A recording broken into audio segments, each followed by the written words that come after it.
పిల్లలు, మీరు 7వ తరగతి లోపట పూర్ణ సంఖ్యల గురించి నేర్చుకున్నారు. ఆ పూర్ణ సంఖ్యలను మరొకసారి మనము నేర్చుకోవడానికి ప్రయత్నం చేద్దాం. ముందుగా సహజ సంఖ్యలు అంటే లెక్కించే సంఖ్యలను సహజ సంఖ్యలు అంటారు. ఈ సహజ సంఖ్యలను మనము n అనే అక్షరంతో సూచిస్తాము. ఈ సహజ సంఖ్యలకు సున్నాను చేరిస్తే వాటిని పూర్ణాంకాలు అంటారు. ఈ పూర్ణాంకాలను మనము W అనే అక్షరంతో సూచిస్తాము. ఈ పూర్ణాంకాలకు రుణ పూర్ణాంకాలు కలిపితే వాటిని పూర్ణ సంఖ్యలు అంటారు. ఈ యొక్క పూర్ణ సంఖ్యలను మనం Z అనే అక్షరంతో సూచిస్తాము. ఈ పూర్ణ సంఖ్యలను మనము సంఖ్యారేఖ పైన ఏ విధంగా రాయవచ్చో చూద్దాము. 0, 1, 2, 3, 4, 5, 6, -1, -2, -3, -4, -5. ఇక్కడ మనం గమనిస్తే సున్నాకు కుడివైపున ఉన్న సంఖ్యలన్నీ ధన సంఖ్యలని, కుడివైపు సున్నాకు ఎడమ వైపున ఉన్న అంకెలన్నీ కూడా రుణ సంఖ్యలని మనకు తెలుస్తుంది. ఇక్కడ కుడివైపుకు వెళ్ళిన కొద్దీ విలువ పెరుగుతుంది, ఎడమ వైపుకు వెళ్ళిన కొద్దీ విలువ తగ్గుతుంది.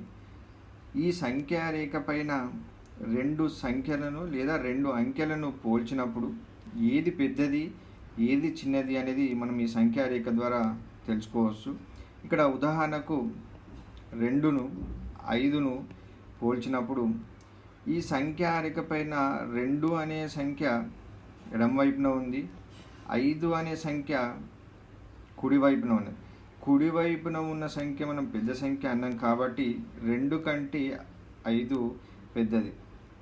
అదేవిధంగా -4ను -2ను పోల్చినప్పుడు -4 అనేది సంఖ్యారేఖ పైన ఎడమ వైపున ఉంది, -2 అనేది ఈ యొక్క సంఖ్యారేఖ పైన కుడివైపున ఉన్నది. కాబట్టి -4 కంటే -2 అనేది పెద్దదని చెప్పవచ్చు. ఈ విధంగా సంఖ్యారేఖ పైన ఉన్న ఈ సంఖ్యలన్నిటిలో పెద్ద సంఖ్యను, చిన్న సంఖ్యను అంటే గరిష్ట సంఖ్యను, కనిష్ట సంఖ్యను కూడా మనం కనుగొనవచ్చును. ఇప్పుడు ఈ తర్వాత పూర్ణ సంఖ్యల యొక్క చతుర్విధ ప్రక్రియైనటువంటి సంకలనము, వ్యవకరణము, గుణకారము, భాగారం గురించి తెలుసుకుందాం. ముందుగా పూర్ణ సంఖ్యల సంకలనము అంటే కూడిక. ఇక్కడ మనం గమనిస్తే ఇక్కడ 3ను 3తోని కలిపితే 3కు 3 కలిపితే 6 అవుతుంది. 6, 3కు 2 కలిపితే 5, 3కు 1 కలిపితే 4. ఈ విధంగా విలువ తగ్గుతూ వస్తుంది కాబట్టి 4 తర్వాత 3 వస్తుంది, తర్వాత 2, తర్వాత 1, తర్వాత 0. అంటే 3 అనే సంఖ్యకు కలిపే సంఖ్యలు తగ్గుతూ ఉంటే వాటి యొక్క ఫలితము కూడా క్రమంగా తగ్గుతూ ఉంది. అంటే వీటిని సంఖ్యారేఖ పైన గమనించి చూద్దాం. 3కు 1 కలిపితే 4, 3కు 2 కలిపితే 5, 3కు 3 కలిపితే 6, 3కు 4 కలిపితే 7. అంటే ఒక సంఖ్యకు ధనపూర్ణ సంఖ్యలు కలిపినప్పుడు కుడివైపుకు జరుగుతుంది.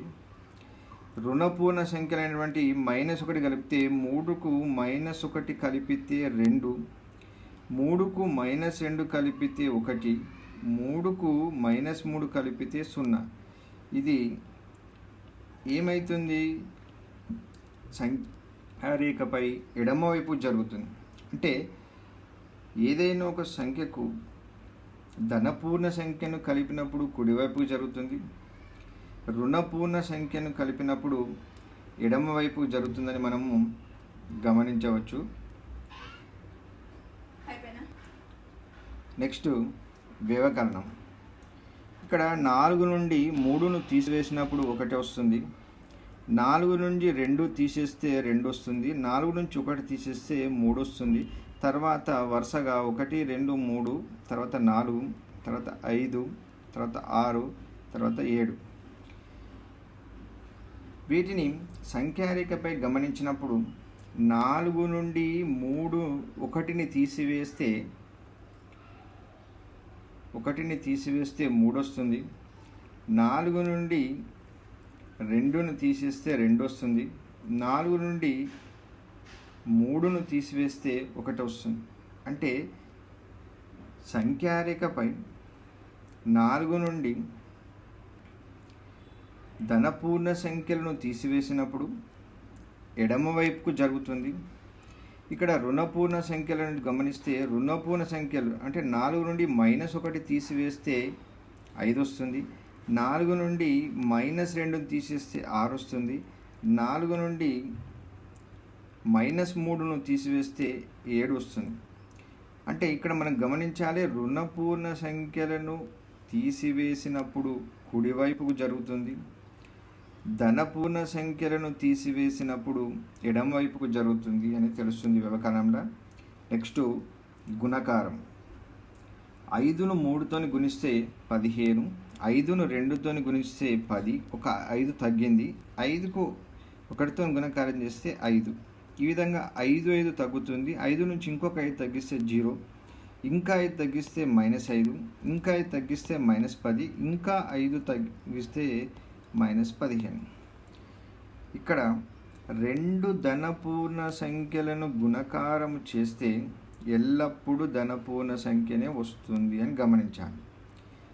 ఇక్కడ 5ను 2 అని 2 కూడా ధనపూర్ణ సంఖ్యలు. ఇక్కడ 5ను 2ను గుణకారం చేస్తే 10 ధనపూర్ణ సంఖ్య వచ్చింది. ఇక్కడ గమనిస్తే 5ను -1తో గుణిస్తే -5 వచ్చింది. అంటే ఒక ధనపూర్ణ సంఖ్యను ఒక రుణపూర్ణ సంఖ్యను గుణిస్తే ఎల్లప్పుడూ రుణపూర్ణ సంఖ్యనే వస్తుంది. కన్ఫ్యూజ్ కాకుండా ఇంకొక ఉదాహరణ చూద్దాం. -6ను 3తో గుణకారం చేస్తే మనం ఇంతకుముందు నేర్చుకున్నాం, ఒక రుణపూర్ణ సంఖ్యను ఒక ధనపూర్ణ సంఖ్యను గుణిస్తే రుణపూర్ణ సంఖ్య వస్తుంది అని గమనించాం. -6ను 2తో గుణిస్తే -12, -6ను 1తో గుణిస్తే -6. మనకి ఏం తెలుస్తుంది? 6 పెరుగుతూ వస్తుంది. -6ను 0తో గుణిస్తే 0, -6ను -1తో గుణిస్తే +6, -6ను -2తో గుణిస్తే ఏమొస్తుంది? -6ను -3తో గుణిస్తే ఏమొస్తుందో గమనిద్దాం. ఇక్కడ 18 నుంచి ఒక 6 తీసేస్తే 12, 12 నుంచి ఒక 6 తీసేస్తే 6 తగ్గుతూ వస్తుంది. ఇక్కడ 0కు ఒక 6, 6కి ఇంకొక 6 కలిపితే 12, ఇంకొక 6 కలిపితే 18. ఇక్కడ మనం ఇంతకుముందే గమనించినాం, ఒక రుణపూర్ణ సంఖ్య ఒక ధనపూర్ణ సంఖ్యను కలిపితే ఎల్లప్పుడూ రుణపూర్ణ సంఖ్యనే వస్తుంది. ఇక్కడ గమనిస్తే ఒక రుణపూర్ణ సంఖ్య ఇంకొక రుణపూర్ణ సంఖ్యను గుణించినప్పుడు ఎల్లప్పుడూ ధనపూర్ణ సంఖ్యనే వస్తుంది అని గమనించాలి. తర్వాత భాగహారం.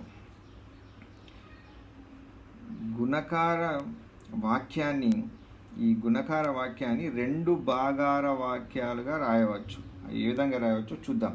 2ను -5తో గుణించినప్పుడు అంటే ఒక ధనపూర్ణ సంఖ్య ఒక రుణపూర్ణ సంఖ్యను గుణించినప్పుడు మనకు రుణపూర్ణ సంఖ్య వస్తుందని మనం ఇక్కడ చదువుకున్నాం. -10. ఈ యొక్క -10ని 5తో భాగిస్తే 2 వస్తుంది. ఇదే -10ని 2తో భాగిస్తే -5 వచ్చింది. ఇక్కడ ఏం గమనించాలి? 2 మైనస్లను భాగించినప్పుడు 2 రుణపూర్ణ సంఖ్యలను భాగించినప్పుడు ఎల్లప్పుడూ ధనపూర్ణ సంఖ్య వస్తుంది. ఒక రుణపూర్ణ సంఖ్యను ఒక ధనపూర్ణ సంఖ్యను భాగించినప్పుడు ఎల్లప్పుడూ రుణపూర్ణ సంఖ్య వస్తుందనే విషయాన్ని మనం ఇక్కడ గమనించాలి. 2 కాకుండా ఇంకా ఎక్కువ సంఖ్య రుణపూర్ణ సంఖ్యలను గుణించినప్పుడు ఏమొస్తుందో చూద్దాం. -1 × -1 next -1 into -1 into -1, next -1 into -1 into -1 into -1.